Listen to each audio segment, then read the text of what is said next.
Welcome back to the Power of Positivity podcast with me, Miss Brightside. This podcast is a little bit different. This is my journey and me telling you a little bit about how I got to be positive. Because let me tell you, I haven't always been this positive person. I've been a really negative mood hoover. This is me opening up. So please be kind. This is my journey from negative to positive, in the words of Pitbull. Let's go!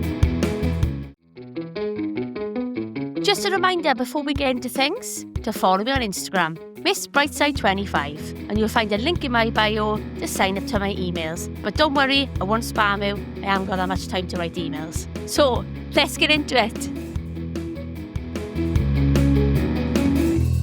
This is a little bonus episode for you. I may go on a bit of a tangent on this one, and it may be a little bit longer than normal. I thought it's really important for me to explain why I am the way I am and how I became this positive person. Because let me tell you something, I have not been sunshine and rainbows my whole life. I was very much an anxious teenager. I didn't realise anxiety existed really, if I'm honest with you. It wasn't something that was talked about when I was 12 or 13. I had really big issues controlling my frustrations and anger, which I think everybody does when they have hormones raging in their body. And I struggled to regulate my emotions well, which meant I argued quite a lot with people and I was really, really pessimistic. That went on into my early teens, all the way up until 18. My friendship group revolved around my best friend's friendship group. I did make friends, but I was really negative. I never saw the good in anything. I would complain and whinge about absolutely everything. There was a nickname for me, like Mona Lisa, literally. But yeah, Mona Lisa, like the painting. But genuinely, I was a whinger. I never saw the good in anything. I went through quite a while of, if somebody asked me now what I wanted to be when I grew up, I'd still say to them now, I have absolutely no idea what I want to be when I grow up. I've fallen into the job I do and it's worked out for the best. And I've worked really hard, I'd say, in the last 10 years to develop myself. But I still don't know if that's what I want to do forever. And I don't think there's anything wrong with that. I used to get really frustrated when I was in my GCSE year, particularly around teachers asking me, well, what do you want to be? I'd be like, I really have no idea. And when I was in sixth form, there was 5 of us who didn't want to go to university. And I'll always remember the head of year sitting down with the 5 of us and saying, put a UCAS application in. You need to go to uni. You got to do it. And I will tell you something now. You don't need to do anything. You have to follow the journey that you want to follow. People peer pressure us a lot. I think they were just trying to get a school results up, if I'm totally honest with you. On reflection, looking back. But I really didn't want to go to uni. And loads of people said to me, oh, you'll regret not going. But I am telling you now that I do not have one iota of regret for not going. I think it was absolutely the right thing for me to do going into the world of work. And I still had an experience of the uni life, thank you to my best friend. She went to Swansea Uni and I got to tag along and go on the nights out. I didn't drink at the time. There's nothing wrong if you don't drink alcohol now. But I didn't particularly like drinking, which is absolutely fine. But I still joined the nights out. And when I was ready to go home, I'd go home. I had a part-time job in retail. And then I went into my first ever full-time job. And oh my God, it was absolutely hell. I don't regret it at all. And a lot of people will speak about regret and how they look back. It made me who I am today. I would never put up with that drama now, let me tell you. But it was in a professional environment. I'm obviously not going to say exactly where it was. But there were some lovely people who worked there. But there were some absolutely horrid people who worked there. And that's why I pride myself now on never ever letting somebody go through the experience that I did. What happened was, I worked there for about 3 months. I'd go into work. I didn't really particularly have hardly any training. I was literally just left to my own devices. I was making some phone calls. Somebody was really kind to me and advised me, oh my God, don't say that on the phone. You can't say that. Like, I was really young and naive and I hadn't been coached on what you was allowed to say and what you weren't allowed to say. Didn't do anything controversial. I just needed to be given a bit of guidance because it was a professional setting. But oh my God, the place made me so sad. I hated going to work every day. And it came to my first ever probation review. It was after a month of being there. I went downstairs and I sat in front of my then boss. And she said to me, what's the matter, Lisa? You don't seem to be, fitting in okay. You seem to be daydreaming. And I was daydreaming a little bit, but I was working. And I felt like I was working to the best of my ability at the time with not a lot of training. And I explained to her that all my friends had gone off to uni and that my dad was really unwell. He had cancer at the time. It was awful. And I was struggling to come to terms with all of that. And she wrote down in her diary in front of her, lonely. And underneath that, she wrote, father ill. I will never forget that experience. I left there really, really upset. I went home. I told my mum what had gone on. And she was like, Lisa, don't stay in a job you hate. Leave. My mother wanted to go down there, but it wasn't the right thing to do. And I left that job. And my mother said, take your time, find a job that's right for you. So, sad, pessimistic Lisa spent 3 months. Was it 3 months? I think it was 3 months trying to find a job. I took my time. I did nice things in between. I didn't ask my mother for any money. I kept my money from my last wage from there.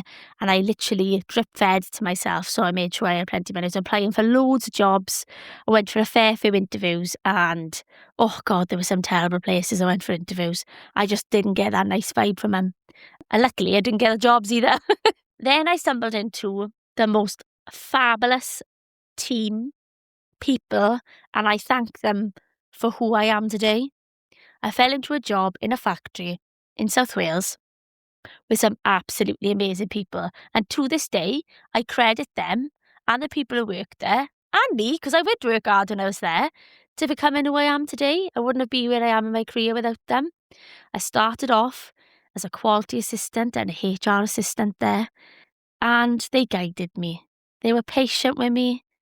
I worked with two amazing boys who, I say boys, they were men, who give me the care, time and training that I needed. There was never a question that was too much. There was never anything that I could do that was majorly wrong. They literally mentored me. They mentored me to become good at my job. And I messed up in the first week. I'll never forget. I got all the paperwork in the wrong order. And they were so patient. One of the boys sat down with me, was like, Lisa, you've got all this wrong. Let me talk it through again. And they were just kind and patient with me. And pretty much every person who worked there was patient with me. And it allowed me to grow, stop feeling sad, and start to feel a little bit more me. And in that journey and in that environment, I met a wonderful guy, and I'm going to name him. His name was John Davis, and he was my mentor in HR. And oh my God, what an absolute ray of sunshine and inspiration he is. He made me believe that I could do anything, and he started me off on my positive journey. He gave me that regular encouragement, and he coached me and mentored me to be able to grow into the positive person I am today. Also, while I was going on this positive journey, he really encouraged me to say, Lisa, really do think you've got a flair for HR. I really think you should go and do it. And I was like, oh, I don't know. I don't know if this area's for me. I don't know if I could do it. He's like, Lisa, you have a sparkle when you speak to people. You can definitely do this job. So he coached me from the sidelines. While that was happening, I was still a bit lost. I didn't realise how negative I was being towards my friends. I argued with some of my friends at the time, not realising how miserable and negative I was just before I met my mentor at work. And I thought to myself, I feel utterly lost. What on earth do I do? So, as any rational person does, I booked a flight to Canada.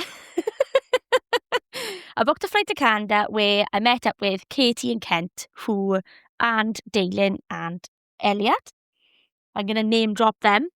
They, what we call our family. We're not related by blood, but as far as I'm concerned, they are my family. They took me into their home for 2 solid weeks, and my whole life changed.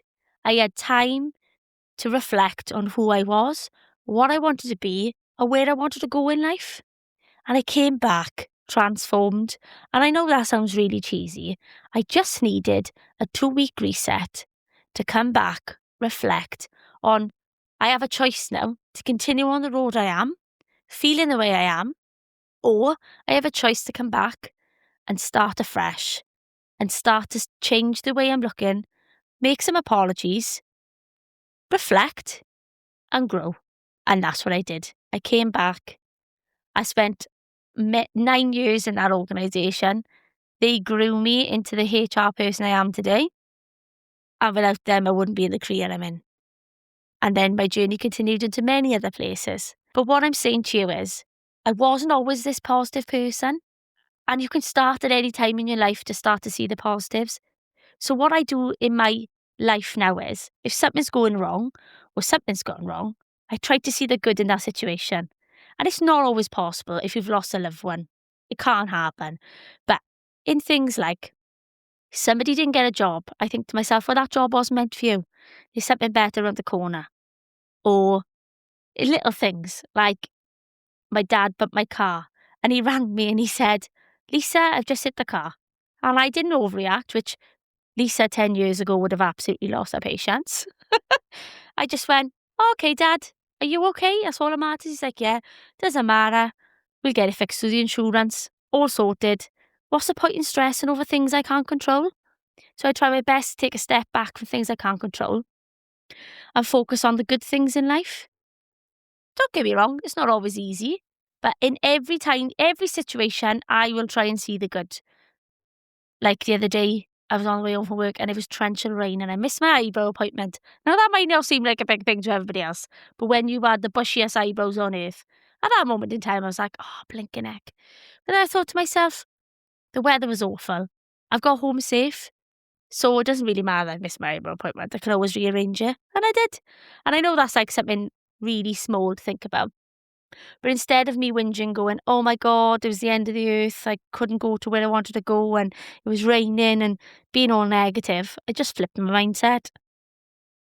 And I'm just going to take you back to the point I made a little bit earlier about university. I reflect a lot on that and the pressure that I was put under at that time to go. I wasn't in the right state to do that then. And I did my qualifications while I worked, which was much better for me. So this is my little message to anybody out there that is struggling and maybe is being put pressure on to do something. You will find your way. You will find your way, your own way. And to be honest though, I'm immensely proud that I did what I did.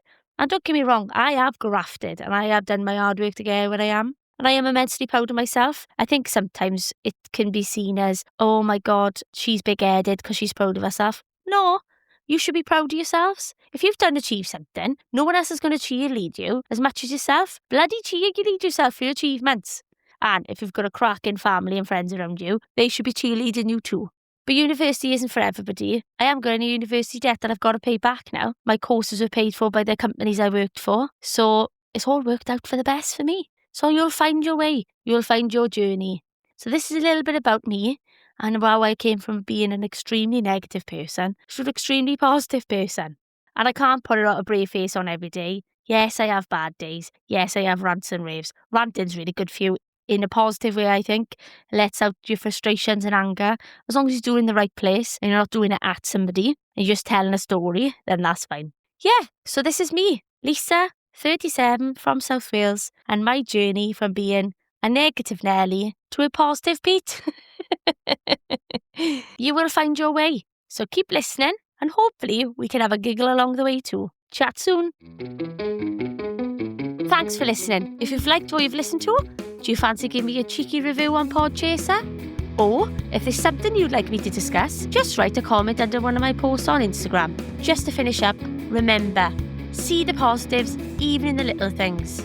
Have an absolutely amazing week. Chat soon.